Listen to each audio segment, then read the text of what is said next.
This is the worst thing in here. Is that doll. I'm not gonna stare at it though. So you can take the picture, but I'm not gonna stare at it because that has done bad harm on a lot of people. In the hushed corners of a nondescript museum behind the glass lies an eerie and inexplicable enigma that has sparked curiosity and sent an unsettling ripple of intrigue through countless visitors. The Annabelle doll. It's not just any doll, it's a haunting presence that transcends its porcelain exterior, weaving a chilling tale of mystery, fear, and the inexplicable.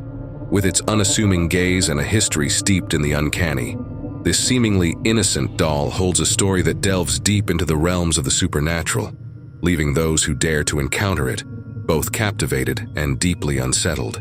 Please take a moment to hit the like button and subscribe to our channel for fascinating stories like these. The events unfolded during the early 1970s. A young nurse named Donna was given a raggedy doll as a gift from her mother. Yet this seemingly innocuous gift soon became the catalyst for a cascade of eerie events.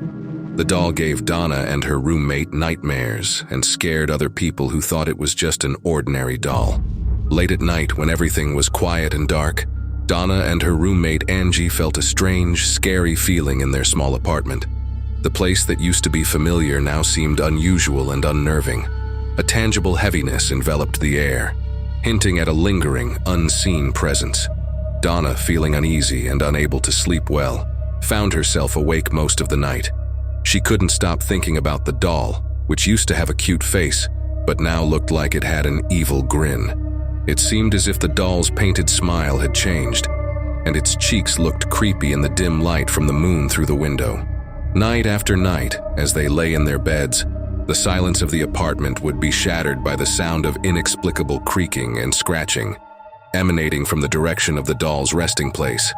The once comforting notion of home had been replaced by a pervading sense of dread, as though an unseen force loomed just beyond the threshold, waiting for the opportune moment to strike.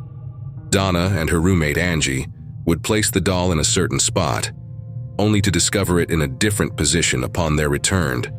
Initially, they dismissed these occurrences as mere pranks, believing that someone was surreptitiously moving the doll without their knowledge. Still, they would sense several changes that would occur. Their skepticism grew as they grappled with the peculiar doll, causing a multitude of issues. But as the days passed, the strangeness intensified. The girls claimed the doll would leave messages on parchment paper around. Handwritten notes began to appear throughout their apartment, notes that neither Donna nor Angie had written. Inscribed on one of the notes were the desperate words, "Help me."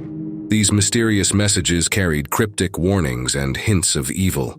It was as if an unseen presence was trying to communicate with them, and its intentions were far from benevolent.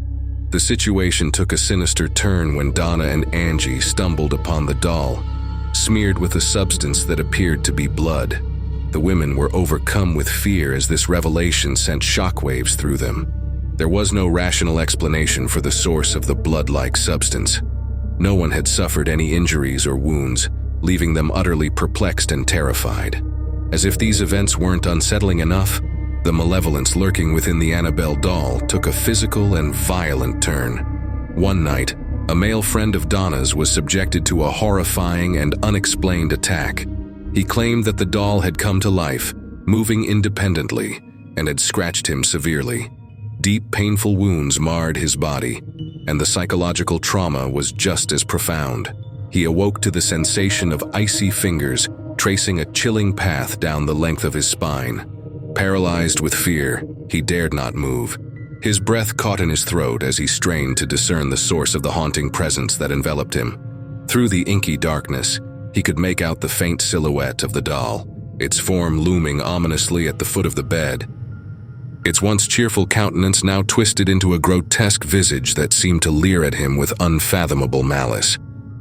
Days turned into weeks, and the once vibrant apartment became a suffocating labyrinth of despair and desolation.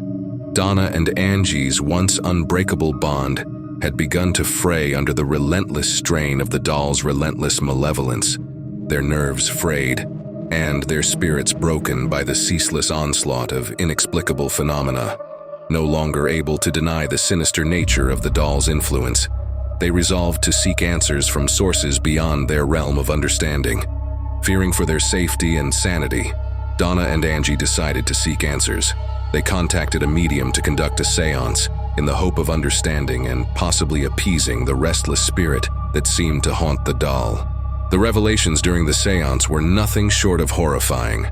According to the medium's revelations, the doll wasn't just holding a restless spirit, it was connected to an old and evil force that wanted to wreak havoc and confusion. Nobody knew where this force came from.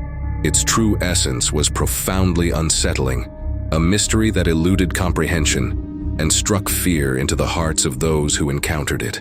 The evil force in the doll had been around for hundreds of years, from a time when the line between living and dead was very thin, and there was a constant fight between dark and light forces for control over souls.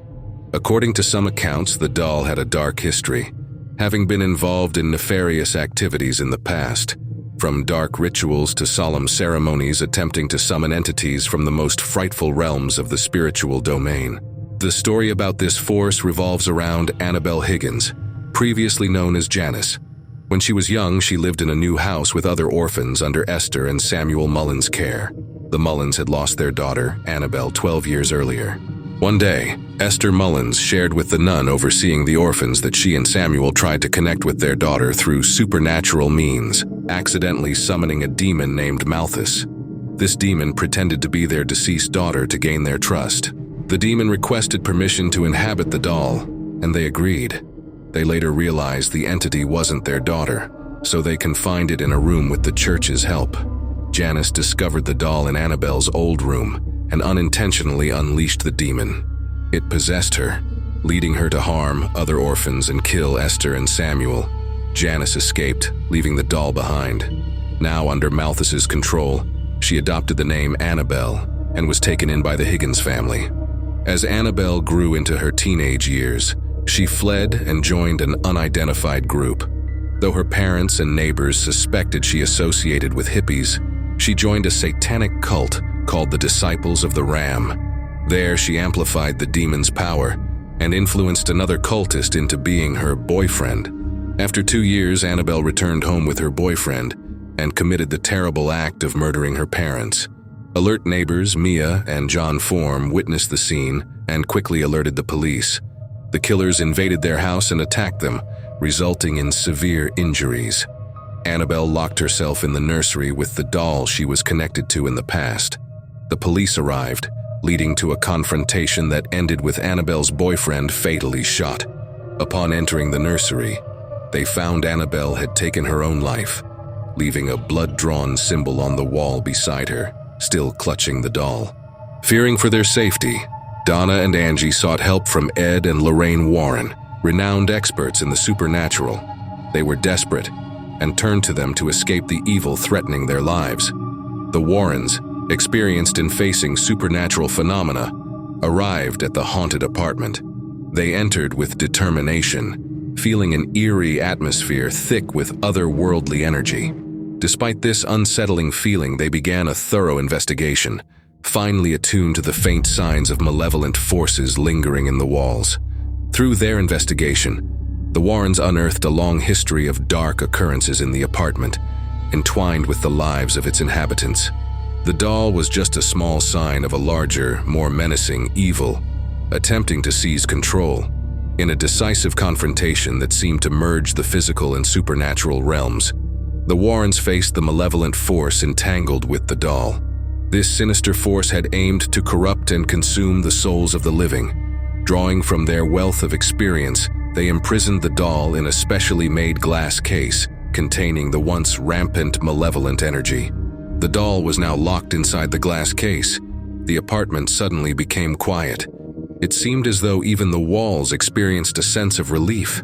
The heavy and scary feeling that had troubled Donna and Angie for a long time seemed to go away.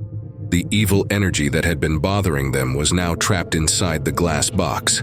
The apartment, once an ominous space, became a peaceful home again. Donna and Angie were no longer trapped by the evil that had been trying to harm them. But when looking at the glass case holding the doll, they couldn't shake the feeling that the evil force was still there, waiting for a chance to come out again. Despite its innocent appearance, the Annabelle doll harbors a sinister past, a cautionary symbol that evil may lurk within seemingly harmless objects, leading to unimaginable outcomes. Currently safeguarded within the Warrens' Occult Museum in Connecticut, this doll stands as a silent testament to the perils of meddling with the unknown. Thank you so much for watching. If you found this story intriguing, don't forget to like, subscribe, and turn on notifications for more fascinating stories like these. Until next time, stay cautious and remain vigilant.